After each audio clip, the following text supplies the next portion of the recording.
Bitcoin pushing all-time highs. Ethereum multi-year breakout at 4-year high.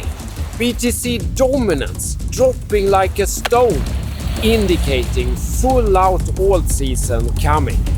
Then why is Larsson wearing holiday shirt on the beach instead of pushing daily videos from the office? 4 reasons, 1 personal, 3 financial, and I'll hope you learn something from all of them. Then I'll share my analysis from some of the price charts.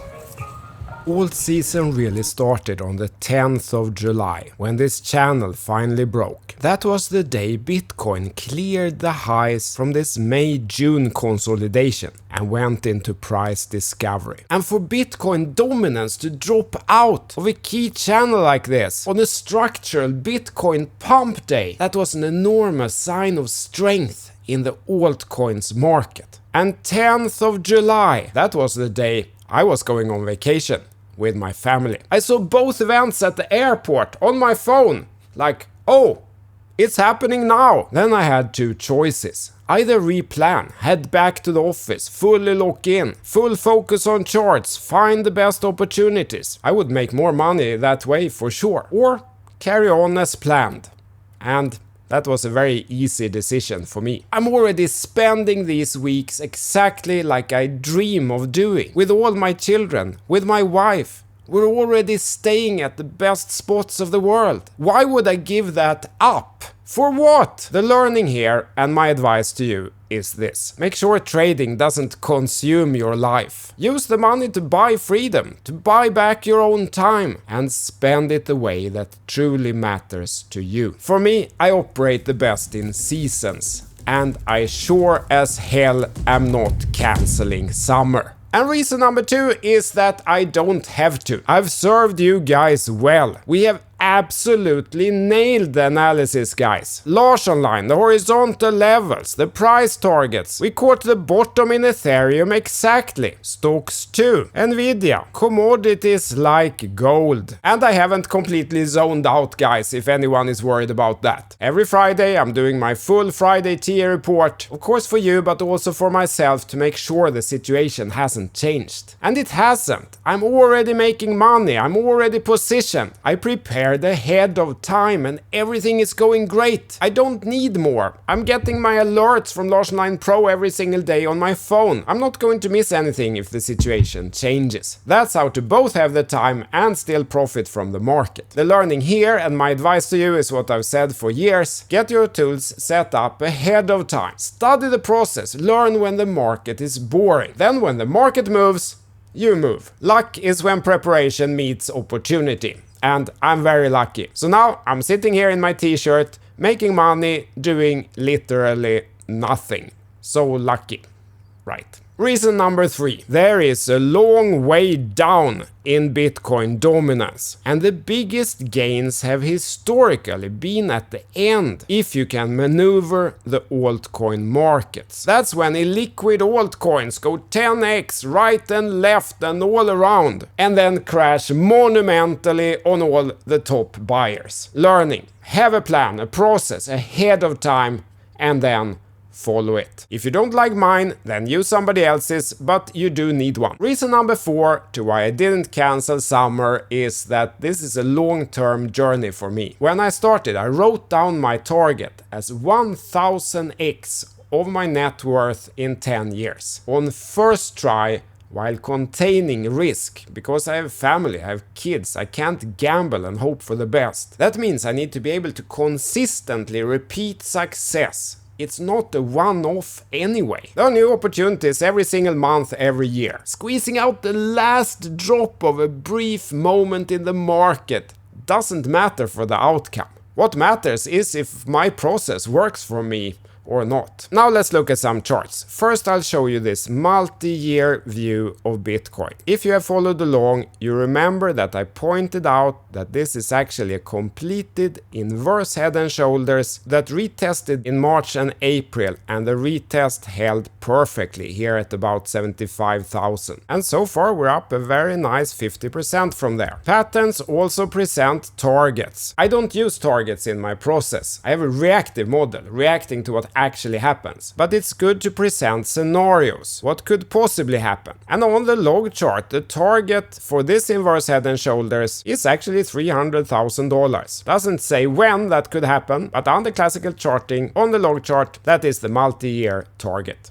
Now, targets are not a prophecy. They may or may not happen, and also they can overshoot, but it's good to widen the horizon, see what could potentially happen. If we then focus mostly on this year, on 2025, we see that we have another inverse head and shoulder patterns here, which has also confirmed, and that has also retested here in the beginning of August at about 112, 113,000. I even opened another long position here because of this neckline retest. This pattern then also creates a target, which is the height of the pattern as measured from the breakout point. That puts this pattern target at $168,000. If we then zoom in even further, we then see that this August 2, August 3 retest was also a retest basically on the dollar of the high from the May-June consolidation at 112,000. And you can see here that the previous resistance then turned into support very nicely. Add to that Larsson Line is solid gold. The conclusion is that this still looks very nice. Of course, the situation can always change, then we react to it if and when it happens. Ethereum then. There was a lot of skepticism when I pointed this out back in May, when I noticed this volume peak. Ethereum had been trending down with Larsson Line blue for the longest time, and then suddenly came this huge volume peak. Someone was buying in volume and it was clear as day. A horizontal level was established, it broke out, and I pointed it out. Then another horizontal level established here, Larsson Line flipped gold, trend up, that also broke out, clear as day. Third horizontal level, that also broke out. If you're on Larsson Line Pro, you've gotten all these alerts, couldn't possibly miss it. And on the USD chart, Ethereum has more than doubled. Very nice. And is now sitting on this multi-year breakout level. So Larsson, should I buy Ethereum now?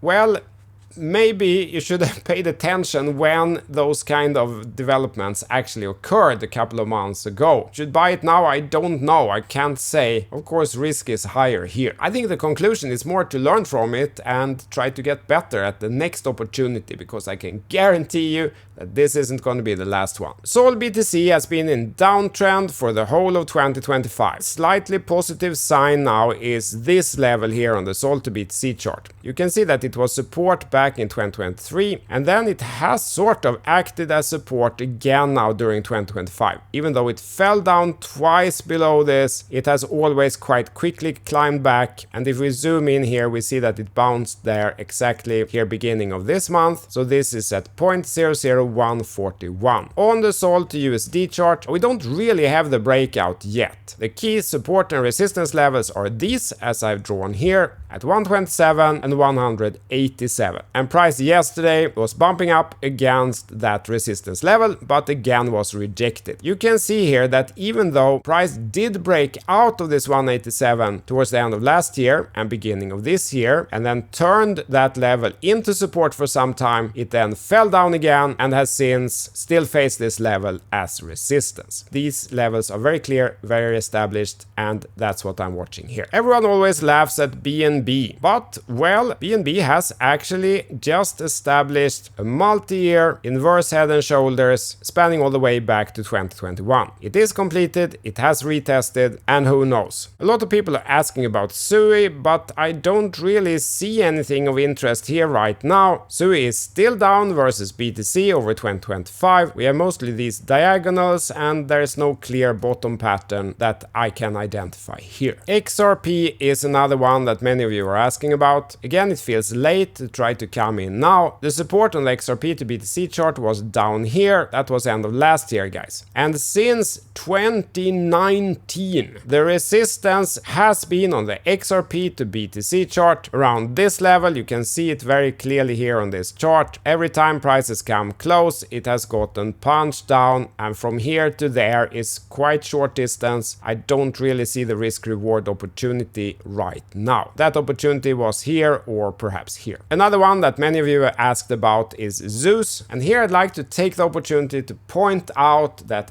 FA, fundamental analysis, just isn't enough. You also need technical analysis. Because as interesting as this project is, why would you hold this in a downtrend? Every support turns into resistance again and again. We get head and shoulder top patterns, and the technicals is this clear. Why not wait for a bottom pattern instead if you believe in the project? Wait for the trend turn up, and then you will have many more coins with your money. From the top, this one is down 90% versus BTC, even though it's arguably a useful project. You need both the what and the when right. Let's look at some stocks. I pointed out the Larsson Line gold flip in Tesla, that was at 216. I pointed out this retest of this diagonal, that was at 222 approximately. Now we have a symmetrical triangle of sorts that seems to be breaking up. Larsson Line remained gold throughout this entire period of drama. NVDIA, remember how clear this inverse head and shoulders was, basically coinciding with the Larsson Line gold flip that was at 20 something. The stock is now at 182, and we've had multiple of those opportunities in the past. Similar opportunities in MicroStrategy, but right now the stock is actually bumping up against the resistance, which I put here at 428, so that would be the level to monitor from here. Coinbase is still holding all the three entries we have identified here, with Larsson Line a healthy gold from 100, what was it, 130 something. Price is now 319. Another fun one that we have in the pros portfolio in Larsson Line Pro is Roblox. Super clear rectangle, horizontal boundaries. Breakout was here at 45 and a beautiful move up from there. Now I think it starts getting time to look for parabola breaks rather than chasing after an entry that has long passed. Gold, you remember the 2060 generational breakout. I said at the time that commodities is not boring because you can use leverage. They're not going to scam wick down 99% and then back again overnight to liquidate you. It never retested. Now people are waking up to gold late in the trend. Larsson Line has been gold on gold since 1800 something. The horizontal breakout was at 2060. Now we're at 3354. And if anything, I think it's more prudent to watch out for a downside breakout of this triangle and this parabola. I'll also meet Mark in a couple of days and talk more about commodities. Course with Larsson Line is currently closed for new members. Unfortunately, you can get the free checklist, and that's also the waitlist that I'll use to notify you when I decide to reopen it. Almost all course members are already on Larsson Line Pro 3, but if you missed it for some reason, it's here. At this point of the market, it's a mistake to not have it. Now, my final and very important advice to you all. Celebrate!